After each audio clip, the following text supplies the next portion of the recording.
बिस्मिल्लाहिर्रहमानिर्रहीम, अस्सलामु अलैकुम। बासित अली शो के साथ अली सलमान अपने तमाम नाज़रीन को खुशामदीद कहता है। अब से थोड़ी देर पहले वेस्ट इंडीज और इंग्लैंड की टीमों की दरमियान जो 3 टेस्ट मैचेस की सीरीज थी वो अपने इख्तिताम को पहुंची और इंग्लैंड ने ये सीरीज 2-1 से अपने नाम कर ली। इस सीरीज के हवाले से गुफ्तगू करेंगे पाकिस्तान के जबरदस्त बैट्समैन बासित अली से। इसके साथ-साथ पाकिस्तान ने इंग्लैंड के खिलाफ अपने पहले टेस्ट मैच के लिए जो मैनचेस्टर में खेला जाएगा उसके लिए 20 खिलाड़ियों के इब्तिदाई स्क्वाड का ऐलान कर दिया, उसको भी डिस्कस करेंगे।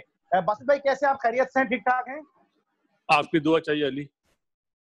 अच्छा बासित भाई, किस तरह आप इस टेस्ट सीरीज को आपने देखा? वेस्ट इंडीज वर्सेस इंग्लैंड, पहला टेस्ट मैच वेस्ट इंडीज की टीम जीतने में कामयाब हुई, उसके बाद बैक टू बैक दोनों टेस्ट मैचेस इंग्लैंड जीतने में कामयाब रहा।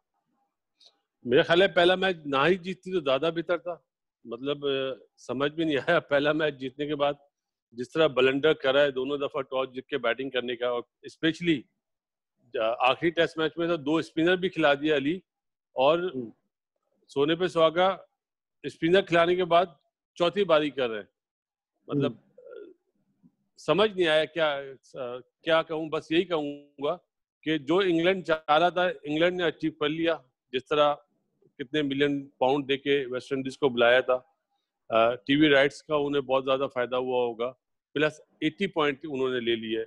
लेने तो चाहिए थे 120 ही पॉइंट, लेकिन वही बोलते ना कभी अपसेट तो होता ही है। वेस्ट इंडीज ने पहला मैच में अपसेट करके दुनिया को शायद आंखें खुलवाई कि हम भी हैं, और बाद में एहसास हुए कि सभी मतलब देखने वाले टीवी पे यही बोलते रहे ये हो क्या रहा है, हो क्या रहा है।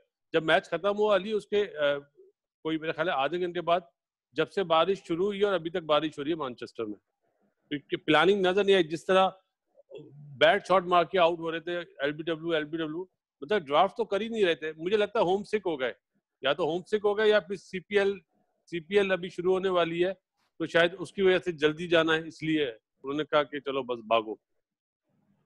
देखिए बासित भाई, ये तो चले अपने एक लेटर नोट पे बात आपने की है, लेकिन एज ए कोच आप क्या समझते हैं, क्या गलतियां की वेस्ट इंडीज ने? सीरीज में 1-0 वो डोमिनेट कर रहे थे, उसके बाद आपको क्या लगता है टीम सिलेक्शन उनका दुरुस्त नहीं था?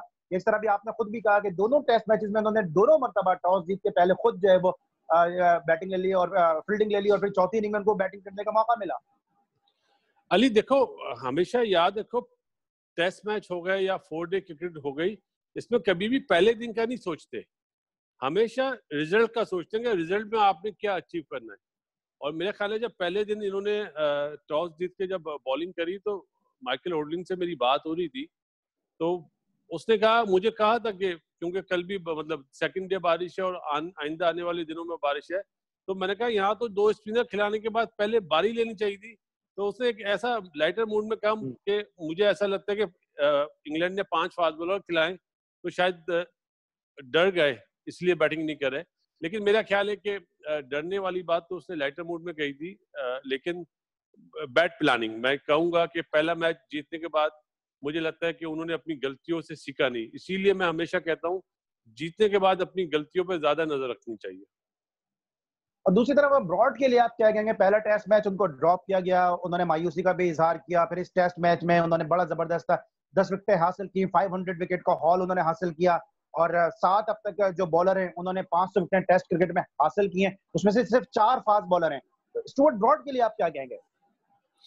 मेरा ख्याल है, जो आपको याद है आपने मुझसे एक सवाल करा था कि जो उसका स्टेटमेंट आया है ड्यूरिंग द टेस्ट मैच, पहले टेस्ट मैच के दौरान, उसने साबित कर दिया कि इंग्लैंड मैनेजमेंट ने बैड डिसीजन करा था। प्लस मतलब पहला टेस्ट हटाने के बाद 2 टेस्ट मैच में वो मैन ऑफ इस वाले मैच में मैन ऑफ द मैच भी हुआ और मैन ऑफ द सीरीज भी हुआ।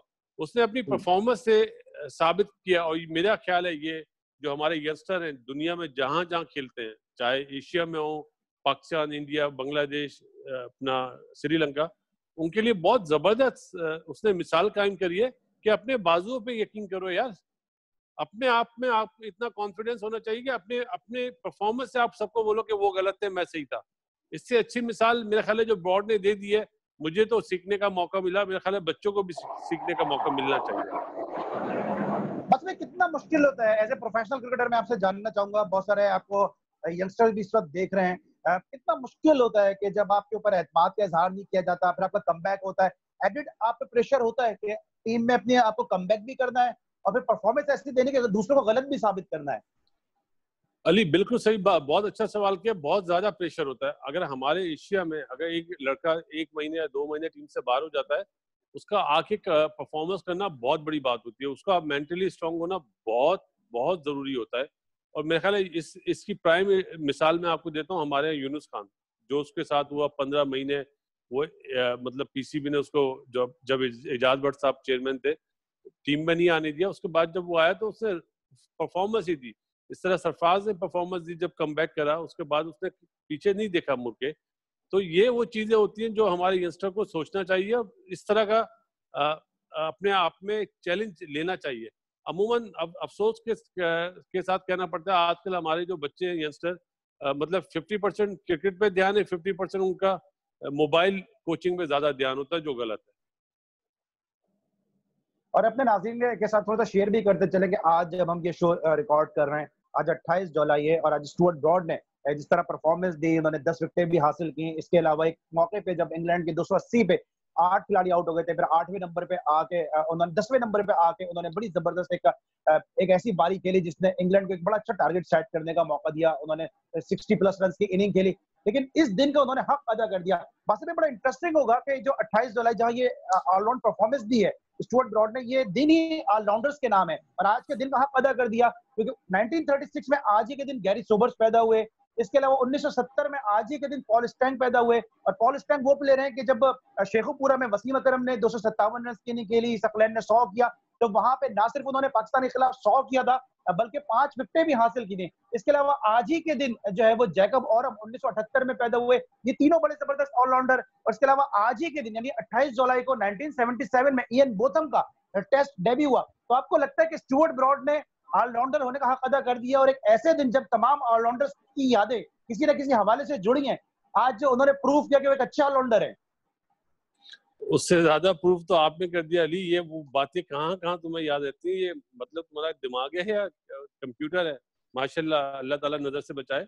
ये सर गैरी सोबर्स का तो मैंने पढ़ा भी था कि उनकी बर्थडे है, लेकिन बाकी जो प्लेयरों का आपने बताया भाई, वेल डन।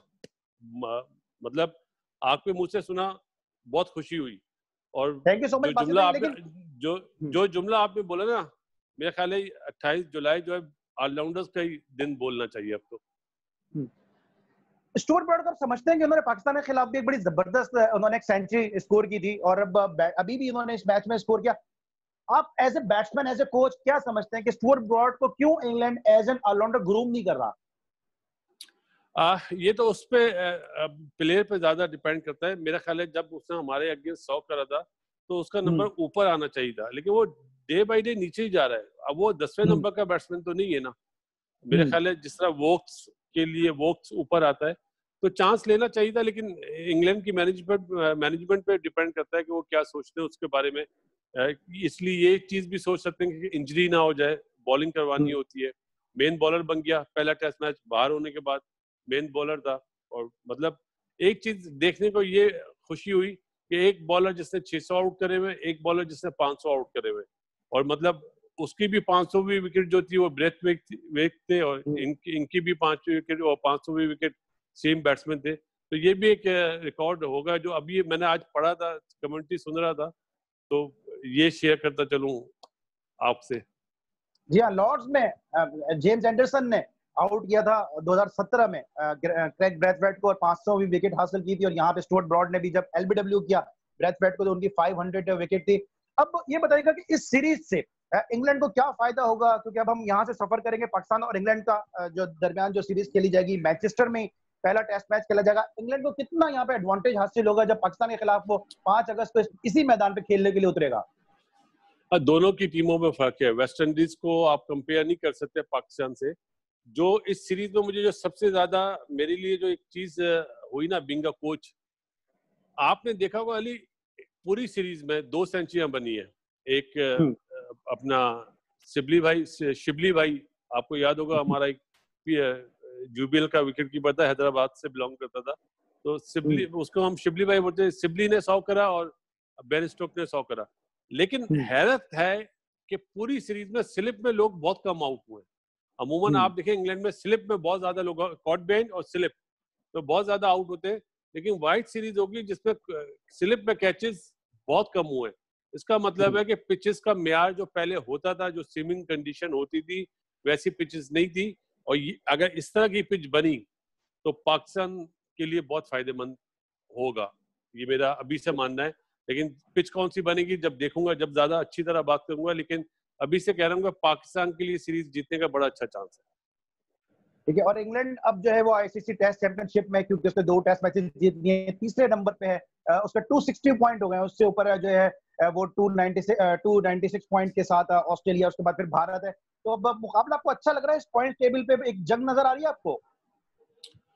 ये 3 जो टेस्ट मैच होंगे पाकिस्तान वाले, ये बड़े इंपॉर्टेंट होंगे, चाहे वो ऑस्ट्रेलिया के पॉइंट ऑफ व्यू से, इंडिया के पॉइंट ऑफ व्यू से, कि ये लोग किस तरह खेलते हैं। लेकिन मुझे ऐसा फील होता है कि पाकिस्तान इन्हें ये सीरीज हराएगा। फिलहाल जब इंग्लैंड जाएगा ना इंडिया, तो इंडिया इन्हें चारों शान चित करेगा। जैसी इनकी बैटिंग खेल रही है अली, माफी के साथ, मैंने इतनी वर्स्ट बैटिंग इंग्लैंड की कभी भी नहीं देखी। ये जुमला इतना मतलब बहुत गलत बोल रहा हूँ, वर्स्ट मतलब ऑर्डिनरी प्लेयर है सिवाय रूट और बेन स्टोक के। बाकी जितने प्लेयर खेले हैं, इंडिया इन्हें पास भी नहीं आने देगा।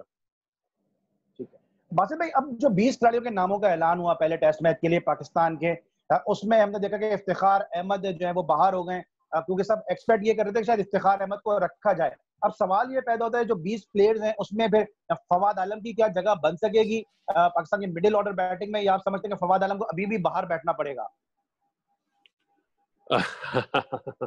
बड़ा जबरदस्त सवाल करा है। देखो, फवाद ने अभी जितने भी वहां पे मैचेस हुए, कोई 50 नहीं कर रहा है। इफ्तिखार ने तो मेरे ख्याल 82 भी करा हुआ था। तो मेरा ख्याल है मिसबा स्ट्रिक्ट है कि फवाद के साथ ही जाएगा। जो मुझे ऐसा फील हो रहा है कि वो फवाद को प्रॉपर चांस देगा, क्योंकि 2 सीरीज से वो खेला नहीं था। और अब वो चाहता है कि, वो भी चाहता होगा, यूनुस भी है, विकी भी है, मुशी भी है, कि चाहते हैं कि फवाद को पूरी तरह चांस दे और देखें कि आया वो आगे परफॉर्म करता है, अभी इस सीरीज में परफॉर्म करता है या नहीं करता, क्योंकि इंग्लैंड की सीरीज भी है। तो मेरे ख्याल है मैनेजमेंट ने फैसला कर लिया कि फवाद को चांस देना चाहिए। ठीक है, मैनेजमेंट ने तो खैर अब फैसला किया होगा बासित भाई, लेकिन जिस तरह आप वो पहले आदमी थे कि जिसने कहा था कि आईपीएल होगा और जरूर होगा, भले भले उसके लिए किसी भी इवेंट की, आईसीसी को या एशियन टेस्ट चैंपियनशिप की, एशिया कप की कुर्बानी देनी पड़ी, सेक्रीफाइस करना पड़े, लेकिन आईपीएल जरूर होगा। इसी तरह मुझे याद है कि आपने फवाद आलम के लिए कहा था कि फवाद आलम भले पाकिस्तान की सीरीज में खेले ना खेले, लेकिन इंग्लैंड में जरूर खेलेगा, और अब हमें ऐसे हालात होते नजर भी आ रहे हैं। साथ साथ सुहेल खान के हवाले से क्या कहेंगे, क्योंकि ये सिमिलर केस है, मुझे ऐसा लगता है जो स्टुअर्ट ब्रॉड का है, कि सुहेल खान को भी मिकी आर्थर ने बिल्कुल साइडलाइन कर दिया, और अब सुहेल खान आए और 2 अब तक वो पंजे लगा चुके हैं। क्या कहेंगे सुहेल खान के बारे में? अली, देखना पड़ेगा। मेरा ख्याल है मैनेजमेंट पे प्रेशर होगा सुहेल का, जिस तरह उसने परफॉर्म करा है। अब ये देखना होगा कि अगर स्विमिंग पिच है, अगर घास वाली पिच है, तो मेरा ख्याल है अब्बास फिर बाहर नहीं बैठेगा। अगर इसी तरह मतलब मिट्टी वाला विकेट हुआ, तो मुझे ऐसा लगता है अब्बास साइड में होके मैनेजमेंट जो है सुहेल खान के साथ जाएगी। लेकिन क्योंकि इतने बड़े बड़े नाम है वहां पे, मेरा ख्याल है वो करीब है, ग्राउंड की पिच को ज्यादा करीब से देखेंगे, वो ज्यादा अच्छा फैसला करेंगे, मेरा जाती ख्याल। बस में पेस अटैक पाकिस्तान में होगा क्या? आपको क्या वहाब रियाज खेलते नजर आ रहे हैं यहाँ पे? क्योंकि वहाब रियाज एक अरसे से लॉन्गर फॉर्मेट की क्रिकेट खेले ही नहीं है। वहाब का मुझे नहीं लग रहा कि वहाब खेल पाएगा पहला टेस्ट मैच। मुझे लगता है शहनशाह अफरीदी और नसीम शाह, अगर दोनों में से अल्लाह ना करे कोई अनफिट नहीं हुआ, ये 2 तो खेलेंगे। अब्बास और सुहेल खान में से, इनमें से एक खेलेगा। अगर घास और वाली इमरान पिच खान हुई, सीनियर? नो वे, मेरा नहीं ख्याल, मेरा नहीं ख्याल, ठीक है, मेरा ठीक है। नहीं ख्याल। बस में किस तरह आप मैनचेस्टर के आप पिच को किस तरह देखते हैं? क्योंकि अगर हम कंपैरिजन करते हैं दोनों टीमों का, तो अब तक 25 टेस्ट मैचेस इंग्लैंड जीता है, 21 टेस्ट मैचेस पाकिस्तान जीता है, 37 टेस्ट मैचेस जो दोनों टीमों के दरमियान हुए वो ड्रॉ हुए। लेकिन मैनचेस्टर में पाकिस्तान ने सिर्फ एक ही टेस्ट मैच खेला है वकार यूनुस की कप्तानी में, और वो पाकिस्तान 108 रन के बड़े मार्जिन से जीता है। तो जो ट्रैक रिकॉर्ड है पाकिस्तान का बड़ा अच्छा है, यूनुस खान उस टीम का हिस्सा थे, वकार यूनुस उसके कप्तान थे, ये एडवांटेज होगा पाकिस्तान को? मेरा ख्याल है कि एडवांटेज होना चाहिए। एक साइकोलॉजिकल तो अली जो एक एडवांटेज होता है, वो मेरा ख्याल है होगा। और पाकिस्तान हमेशा इंडिया में, अपना इंग्लैंड में जब भी खेला है, हमेशा बहुत अच्छा खेलता है। और मेरा ख्याल है कि इस दफा भी बहुत अच्छा खेलेगा। मुझे हैरत हो रही है कि जो मुझे बहुत कामयाब बॉलर लग रहा है इस सीरीज में, मुझे वो यासिर शाह लग रहा है। यासिर शाह का भी कोई नाम नहीं ले रहा, सब यही बोल रहे हैं उसने वहां पे आउट नहीं करे जो साइड मैचेस हुए, लेकिन मुझे ऐसा फील होता है कि यासिर शाह उसको अच्छा परफॉर्म करना चाहिए, स्पेशली जो उसका फ्लीपर है यहाँ पे बहुत काम आएगा गोरो के अगेंस्ट। ठीक है, और यासिर शाह के साथ साथ काशिफ भट्टी को भी स्क्वाड में रखा है, आपको लगता है काशिफ भट्टी की जगह बन सकेगी क्योंकि शादाब भी वहां मौजूद है, शाह भी है, तो पाकिस्तान का स्पिन कॉम्बिनेशन आपको क्या नजर आ रहा है? मेरा ख्याल है कि अगर फवाद आलम खेलेगा तो फिर काशिफ भट्टी का खेलना मुश्किल हो जाएगा, क्योंकि काशिफ अपना फवाद भी बॉलिंग कर लेता है।